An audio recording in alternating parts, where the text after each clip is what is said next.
Sup everybody, welcome back to my channel. If you're new here, my name is Holly and we are crafting today to stay safe. So if you follow me on any sort of social media, you know that I've been making masks non-stop every day for about 2 weeks, and I figured this would be a great opportunity to show you guys what masks I'm making, because if you have a sewing machine at home and you have fabric, this would be a fun little activity that you can do while also creating protective equipment for yourself and your family. Now, I've been making 2 different types of masks for people. One is just a standard cotton mask. The other one, you can actually add a filter into it because I add a pocket to the mask. And these masks are actually the ones that you don't need elastic for, because I know elastic is in very high demand right now and it's pretty much sold out everywhere. So the masks I make have adjustable cloth straps. So without further ado, let's just get into the video.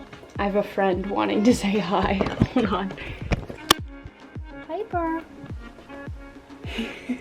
Okay, so this is all the fabric that you're gonna need to make your standard cotton mask. This is without the pocket. Okay, so you're gonna need 2 pieces of 9.5 by 6.5 inches of fabric, and then these guys are about 3/4 of an inch thick and 18 inches long, and you're gonna need 4 pieces of that because there are 4 straps in the masks that we're making today. Okay, so the first thing we're going to work on is our straps. So you're going to want to get an iron if you have one. This is just going to make stitching the straps together easier. So you're going to take the strap, see that that's like the pretty side, you're going to take the ugly side and you're actually going to iron it so that there's like a little fold in it like that, all the way down, and then you're gonna do the same thing on the other end so that they fold in kind of like that, and ironing it all the way down.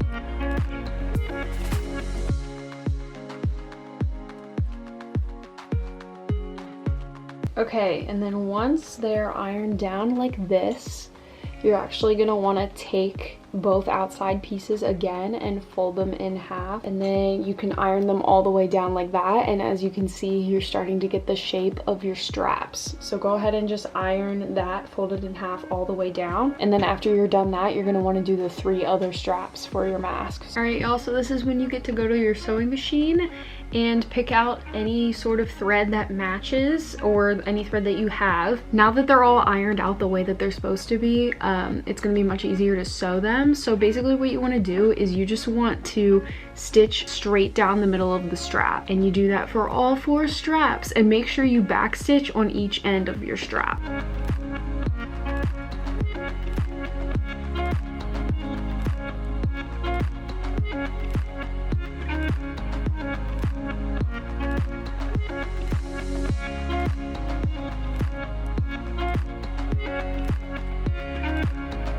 Okay, so after you're done sewing all of your straps, you're gonna take one of the 9.5 by 6.5 inch pieces, doesn't matter which one, with pretty side facing up. You're actually gonna take each of the individual straps and pin them in each corner. I usually just like tie each individual strap up in like a little loop so that they all stay in the center of my square.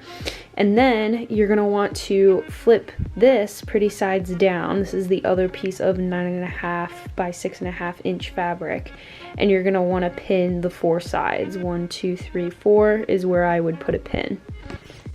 Okay, so when you're done pinning everything, it's gonna look like this. And then if you've ever made a pillow before, this is gonna make a lot of sense because you're gonna eventually want to turn this baby inside out. So usually I start around the end of the pin down here stitching.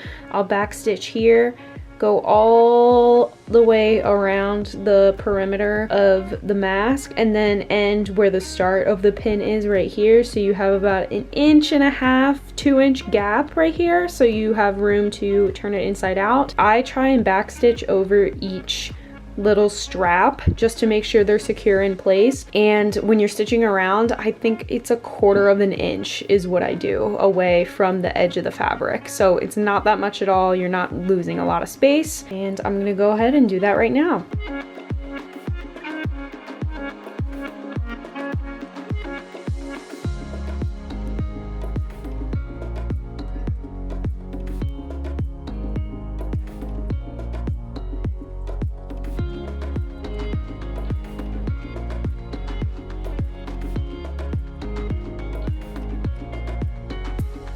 Okay, so once you're done stitching around the outside with the 1/4 inch like a pillow, you're gonna turn it inside out and then it's gonna look something like this. And I just ironed it down so it looks nice.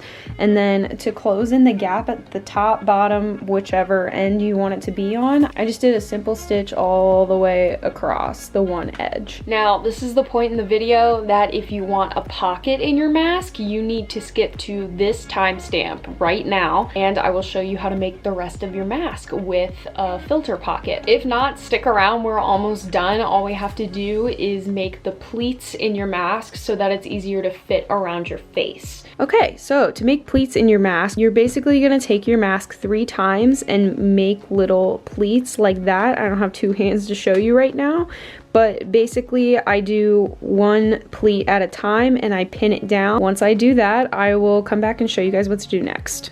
Okay, so once you're done creating your pleats and you pin everything down, it should look a little something like this. Sizes of pleats are gonna be different for everybody. The main thing you wanna make sure is that each side here is the same length. So I took my ruler. All right, well, it doesn't look like she wants to focus, but it's about 3.5 inches on this side, and it's about 3.5 inches on this side as well.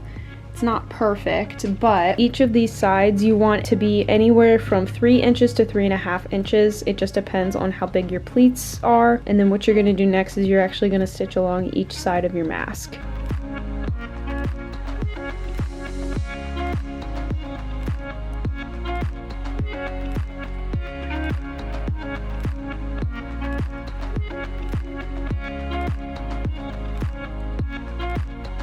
Alright, so after you're done stitching that, it should look a little something like this. I don't know if it's going to focus. There it goes. So I just stitched along each edge like that and the pleats stayed in place. And your standard cloth mask is complete. And I'm not going to show you with this mask how to wear it because this is actually going to be for somebody and I don't want to wear their mask. But so here's my first one that I ever made, and basically I like the straps around my ears. You're probably gonna need some assistance putting it on if you need, but I like putting it around my ears. Obviously this is kind of an issue, but again, it was the first one that I made. It's not as well done as the other ones that I've been doing. The other option, which is what my sister likes to do, and my mother, I believe, is they actually take the straps, since they're long enough, and they put it all the way around their head, and they just tie it in the back like this.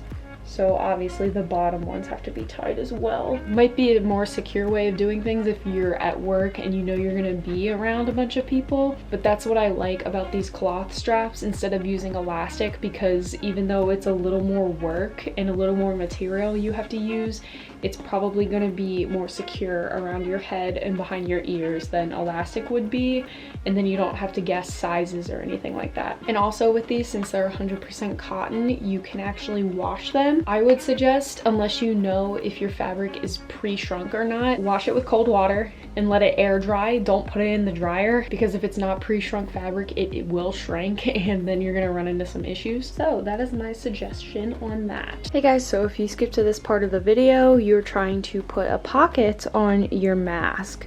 So let's get right into it. After you're done making the straps and sewing the straps onto your mask, turning it back inside out, sewing on the top, all of that good stuff, you're gonna wanna cut out a piece of fabric. It doesn't have to be the same, it's all in what you have. 7.5 inches by 5.5 inches. This is gonna be your piece of fabric that is going to be the pocket. Now what you want to do first is you're actually going to flip it to the ugly side so it's facing up, and you're gonna iron 1/4 inch along all 4 sides of your pocket.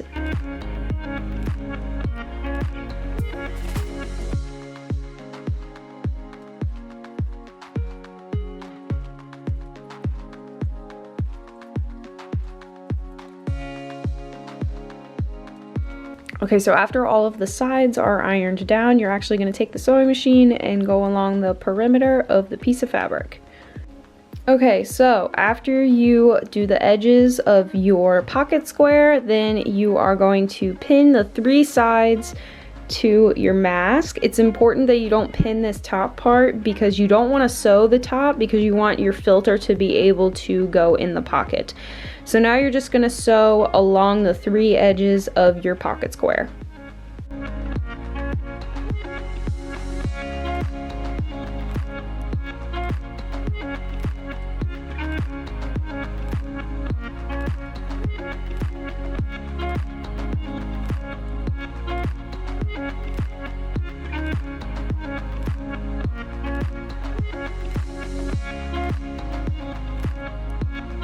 Okay, now your pocket in your mask is complete. And all you have to do now to complete the mask, you have to do your 3 pleats in your mask so that it's easier to fit around your face. So I'm going to pin my pleats in my mask now, and I'll show you what it looks like after it is pinned. Okay, so this is what it looks like after I pinned it all down, and now all that there's left to do is sew straight down both sides of the mask. And I always say my personal rule is you want both of these sides to be at least 3 inches to 3.5 inches. Okay, and after you're done with your pleats, your mask is complete. And I just wanted to explain to you guys, you can use whatever you want as a filter, but I'm gonna show you guys what I have been using as a filter. So I go to my local hardware store, or you guys could go to Home Depot or Lowe's if they're still open. I believe they are, I think they're Essential. But this is what I've been getting.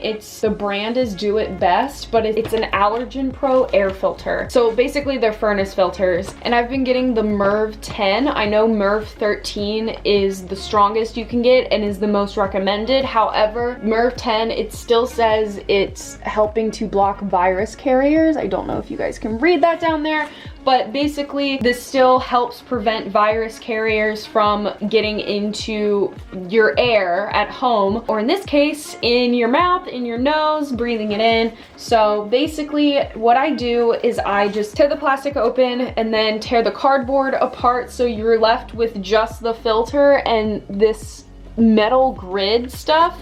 This is where it gets tricky. You don't want to snag the filter too bad, so just be very careful when you're getting the metal grid stuff off of the filter. They can be sharp at times, and then it'll unravel into this big piece of filter. And I don't have a lot left to show you right now, but basically it'll like unravel from this to this. It'll be like a big sheet of furnace filter. If you guys are planning to use this, the measurements that I use to cut up this, it's gonna be 6 inches by 4 inches. And then as far as cleaning goes, I've been sending cleaning instructions with all of my masks as well. So I'm just gonna relay that information onto you guys if you decide to use filters. Basically what you wanna do is you want to take your filter out after you're done using it, set it aside. To be extra safe, you can lightly spray it with some Lysol, not too much though, because you're technically not supposed to get those wet. So what you want to do after you replace the filter from your mask is you want to throw it into the wash. Make sure it's cold water that you're washing it with, and then do not put this in the dryer, because again, if you don't know if your fabric is pre-shrunk or not, there's a possibility that it will shrink. So you're not going to want to put it through the dryer. You're going to want to let it air dry, let it air out, and then you can put the filter back in there once it's dry, and then you can go out and use it again. I would recommend washing it every time that you go out and use it in public, but it's completely up to you what you guys want to do. It's your mask. So yeah, that is everything you need to know about making your masks with or without a filter.